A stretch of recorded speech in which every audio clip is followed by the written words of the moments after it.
अस्सलाम वालेकुम दोस्तों, मेरा नाम है अली और हमेशा की तरह मौजूद हूं। आप देख रहे हैं इस वक्त क्रिकेट लवर अली शो को। कैसे देखना तो बनता है दोस्तों, आप लोग से बात करने जा रहे हैं, बात करेंगे जब टॉप क्रिकेट न्यूज का सेगमेंट है, आप लोग से शेयर करेंगे। नंबर 1 पर आप लोग से बात करने जा रहे हैं रमीज राजा के हवाले से कि वापसी वो करने जा रहे हैं, कहां पर वापसी करेंगे जरा वो आपको बताएंगे।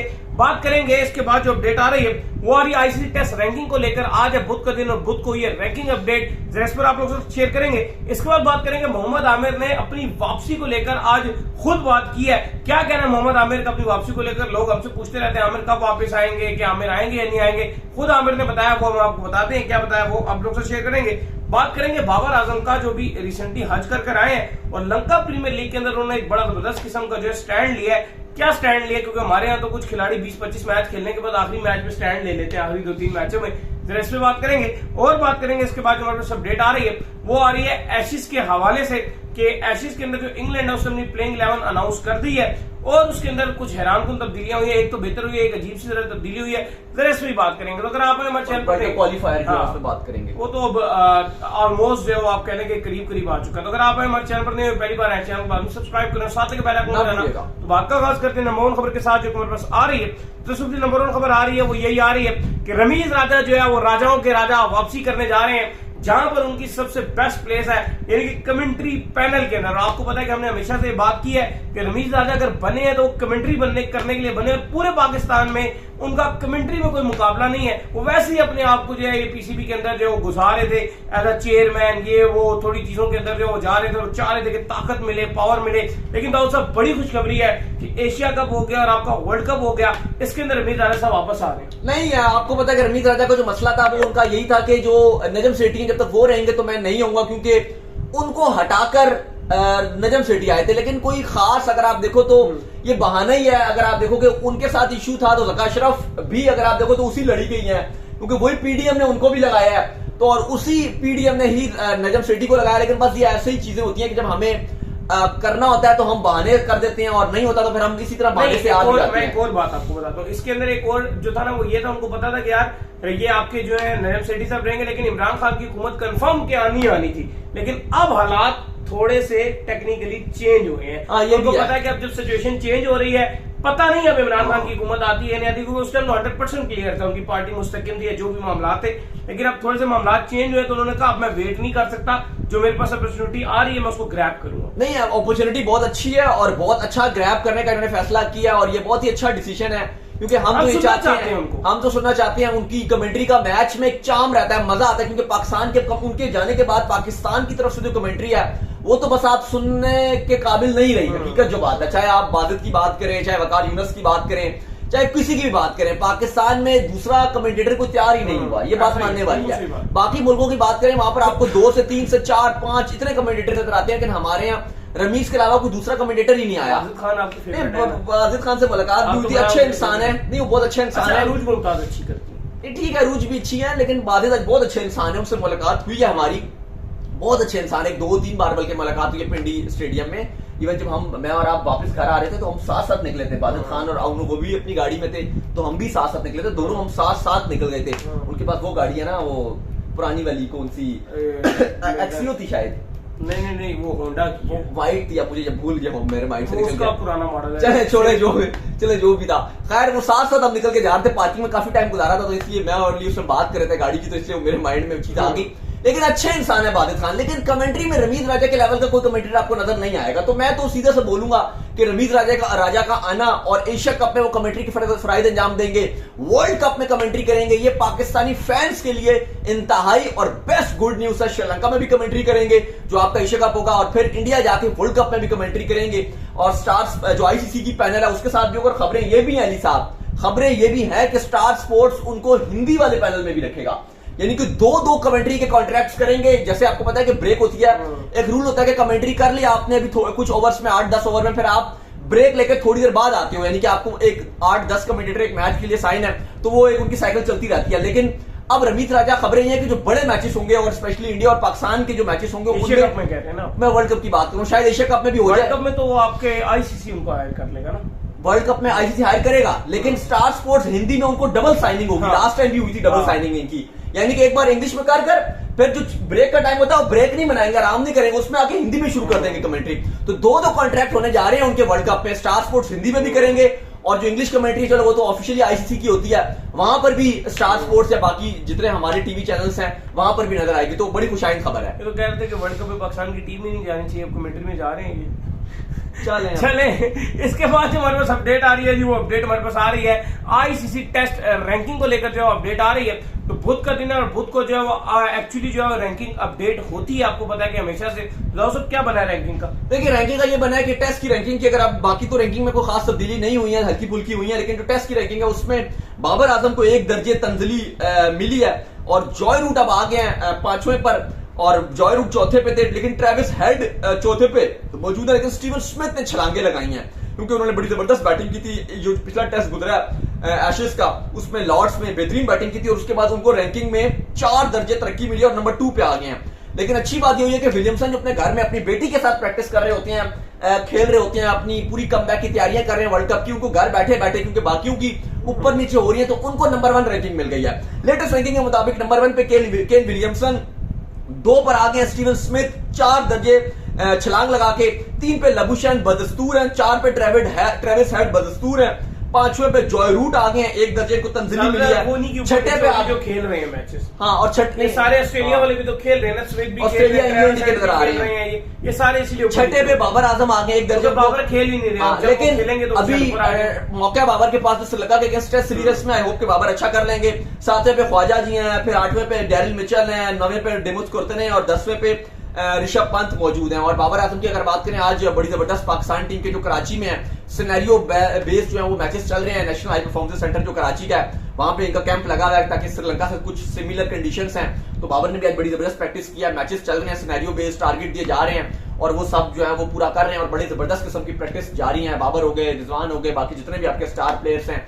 सारे खेल रहे हैं। बिल्कुल। इसके बाद जो हमारे पास अपडेट आ रही है जी, वो आ रही है मोहम्मद आमिर को लेकर। तो बहुत से लोग जो है मोहम्मद आमिर के हवाले से लगातार पूछते रहते हैं, मोहम्मद आमिर कब वापस आएंगे, मोहम्मद आमिर कब वापस आएंगे। तो मोहम्मद आमिर ने जो आज खुद फाइनली रिस्पॉन्ड किया है और दाऊद साहब मोहम्मद आमिर का ये कहना है कि मैं अब जो है वो बूढ़ा हो गया हूँ। देखिए मोहम्मद आमिर आज आए हुए थे लंका, जो ये T10 एक लीग है जिम्बाब्वे अफ्रो की, आपको पता है T10 लीग जो है वो अबू धाबी की वही इसके साथ जुड़ी हुई है, वो इसकी सारी ऑर्गेनाइजेशन का जो संभाल रही है, सारा जो देखभाल है वही इसकी बाग दौड़ उसी ने संभाली हुई है। और जिम्बाब्वे अफ्रो जो कप है उसमें आमिर का कॉन्ट्रैक्ट भी हुआ है। आमिर आज बैठे हुए थे, आज सवाल उनसे किए गए, उनसे जब पूछा गया कि वापसी का कोई इरादा है तो उन्होंने कहा मुझे नहीं पता, लोग मुझसे बार बार क्यों पूछते हैं कि आपने वापसी आनी है, मैं तो बुढ़ा हो चुका हूँ और अब मेरी उम्र रिटायर्ड गई है, मैं पहले रिटायर्ड हूँ, अगर मैं रिटायर्ड ना होता तो फिर आप मुझसे पूछते कि आप पाकिस्तान टीम में कम बैक कर रहे हैं, मैं तो ऑलरेडी रिटायर्ड हूँ। तो ये बड़ी आप कैसे बूढ़े हो गए, आप लीग्स खेलने के लिए आप जवान है।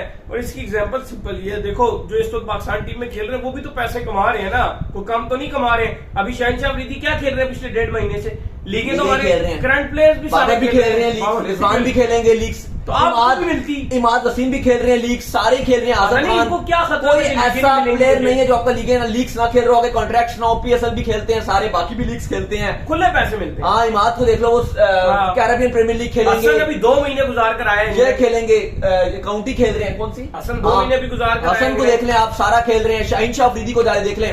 तो जब फ्री टाइम होता है सारे खेलते हैं, आप भी वही, जब आपको कोई लेगा तो आप खेल सकते हो। लेकिन ऐसे आप अब देखो फिर वही बात है कि अब वो लोग पे बात करते हैं कि शायद इनको यूके की नेशनलिटी चाहिए थी तो इसलिए वो पाकिस्तान टीम की तरफ से बस कर चुके हैं। लेकिन बीइंग अब आमिर की फैंस की अगर आप बात करें तो वो तो चाहते हैं कि आमिर पाकिस्तान की नुमाइंदगी करें। हमने तो आमिर को बड़े पीक पर देखा है और हम भी चाहते हैं कि आमिर खेलें, लेकिन बुरा लगता है ऐसे आमिर का जब पर्सनल ओपिनियन आप मुझसे पूछे तो मुझे आमिर की थोड़ी चाइल्डिश पर्सनैलिटी लगती है। और आपको एक बात बताऊं, जो गुब्बारा था ना, जो आमिर की वापसी का गुब्बारा था, कहीं ना कहीं अगर आप देखो तो शायद ऐसा लग रहा है कि उस गुब्बारे की जो आखिरी जो एक आप कह लो कि एक थाना कि वो कब फटेगा, तो शायद मुझे लग रहा है कि आज जो मोहम्मद आमिर का बयान आया है, जिस तरह उन्होंने प्रेस कॉन्फ्रेंस में ये बात की, मुझे लग रहा है कि उन्होंने गुब्बारा फाड़ दिया, अपनी वापसी का गुब्बारा। और वो भी हुआ है जो आमिर नजम सेठी के टेन्योर में बड़ा बेस्ट टाइम था, 6 महीने ऐसे बेस्ट है कि मोहम्मद आमिर कहीं ना कहीं वापसी आके अपना किला ठोक सकते थे। मोहम्मद आमिर जब से नजम सिटी थे तो उनसे इन्होंने रिक्वेस्ट की थी कि मुझे नेशनल हाई परफॉर्मेंस सेंटर जो लाहौर है वहां पर प्रैक्टिस की इजाजत दी जाए, और नजम सिटी ने इनको इजाजत भी दे दी है वहां पर। आपके चेयरमैन ने खुद बयान दिया था नजम सिटी ने कि मोहम्मद आमिर अब मैं उसको कोई मैं अलाउ करूंगा वापस आना, कोई मसले की बात नहीं। अगर वो रिटायरमेंट वापस लेंगे तो ये बात होगा ना, लेंगे, लेकिन अभी वो ले ही नहीं रहे। उन्होंने आज साफ बोल दिया कि भाई मैं बूढ़ा हो चुका हूँ, अब आप यंगस्टर्स की तरफ देखिए। साथ उन्होंने अपनी 4 जो बेस्ट टीमें हैं जो वर्ल्ड कप की सेमीफाइनलिस्ट वो भी उन्होंने बता दी, सिर्फ इंडिया है, पाकिस्तान है, इंग्लैंड है और ऑस्ट्रेलिया और न्यूजीलैंड में उनका अच्छा, क्रिकेटर अगर आप क्रिकेटर होते, क्योंकि ऐसा क्रिकेटर अगर मैं क्रिकेटर होता और मैं वर्ल्ड कप चल रहा होता और मैं कमेंट्री कर रहा, या मैं आप कह लेंगे मैं ऐसे शोज कर रहा था टीवी के ऊपर बैठ के, मुझे तो बहुत बुरा लगता है। मेरा तो दिल दुखता है, मैं अंदर से मुझे जो है ना वो एक आती कि यार क्यों नहीं हूँ। स्पेशली चलो बायलैटरल सीरीज की एक अलग बात है, लेकिन जो वर्ल्ड कप और एशिया कप जैसे मल्टीनेशनल टूर्नामेंट हो रहे होते हैं और जितनी हाइप बनी होती है, क्योंकि जो वर्ल्ड कप्स होते हैं, एशिया कप होती है, इंडिया से पाकिस्तान होते हैं, इनमें पूरा का पूरा जो मीडिया होता है या पूरा का पूरा सोशल मीडिया होता है, जो क्रिकेट फैन नहीं भी होते वो भी क्रिकेट के रंगारंग में रंग जाते हैं। तो आपकी भी ख्वाहिश होती है कि यार, बल्कि अगर हम नहीं भी पाकिस्तान टीम की नुमाइंदगी करते हैं, हम नहीं भी खेलते पाकिस्तान की तरफ से, इवन हमारा दिल करता है कि यार काश हम क्रिकेटर होते, इवन काश हम पाकिस्तान की नुमाइंदगी कर रहे होते, ये ख्वाहिश होती है। क्रिकेट तो भी हम खेलते हैं, रमजान के जो टूर्नामेंट होते हैं वो हम इतने शौक से खेलते हैं, इतने जज्बे से खेलते हैं, दिल करता है कि काश। और मैं कहता हूँ हर पाकिस्तान के क्रिकेट फैंस जो डाई हार्ड फैन होगा उसको दिल करता होता है यार मैं काश क्रिकेटर होता। स्पेशली वर्ल्ड कप जैसे इवेंट्स में हर किसी की ख्वाहिश होती है, पावे मुझे बेंच पे बिठा के रखो, लेकिन मैं मुझे खिला ट्रैवल करा फील आए। लेकिन अगर आपके पास इतनी अपॉर्चुनिटी है कि आपको इतनी बैक मिल रही है मीडिया की तरफ से, फैंस की तरफ से, और आप कह रहे हो नहीं मुझे नहीं खेला, मुझे नहीं खेला, मतलब ये तो बड़ी। मोहम्मद आमिर ने आई थिंक 50 ओवर का तो एक ही वर्ल्ड कप खेला है।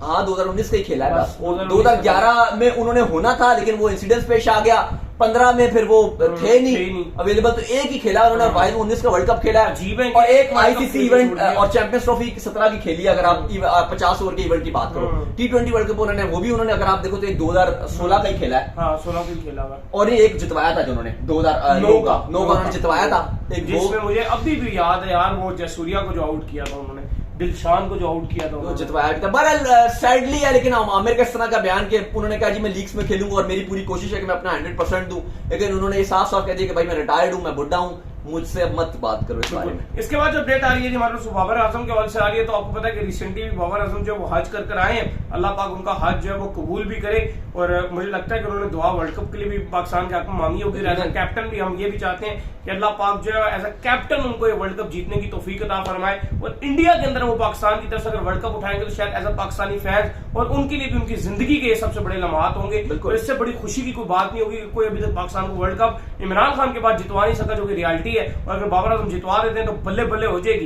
लेकिन बाबर आजम ने जो है बड़ा स्टैंड लिया, वो ये लिया लंका प्रीमियर लीग में वो बैटिंग वेबसाइट को जो प्रमोट नहीं करेंगे, सैरोगेट जो मार्केटिंग होती है जिसके अंदर आपको पता है कि बैटिंग वेबसाइट का नाम होता है, लेकिन उसमें वो कह देते हैं न्यूज ये वो करके लगाते हैं, लेकिन बाबर आजम ने स्ट्रेट फॉरवर्ड मना कर दिया है, और फ्रेंचाइज ने भी उनको जो ओके कर दिया। हमारे यहाँ पे कुछ क्रिकेटर है 15-20 मैच खेलने के बाद उनको याद आता है कि ये हमने मिटाना था, मैच में आता है। नहीं, बाबर आजम ने यकीनन तौर पर दिल जीता है, और ये रियल मायनों में दिल जीत रहे हैं कि उन्होंने कोलंबो से रिक्वेस्ट की, जो उनकी फ्रेंचाइज है कि भाई मैं हज करके भी आया, और उसके बाद मुझे लगता है कि वाकई अल्लाह ताला हिदायत भी जरूर देता है। तो बाबर आजम आए, उन्होंने कहा जी कि मैं बैटिंग की इसको प्रमोट नहीं करूंगा, और यकीनन तौर पर कोलंबो को भी क्रेडिट जाता है कि उन्होंने उनकी ये चीज को एक्सेप्ट किया और रिस्पेक्ट भी किया। और उसके बाद अब जब लंका प्रीमियर लीग, जब आपकी पाकिस्तान और श्रीलंका की टेस्ट सीरीज है, इसके बाद एक दिन के वक्फे के बाद लंका प्रीमियर लीग जब स्टार्ट होगी और बाबर कोलंबो की नुमाइंदगी करेंगे, तो सारे प्लेयर्स के जर्सी पे लोगो लगा होगा बैटिंग की वेबसाइट्स का, जिसमें जुआ चलता है खुला,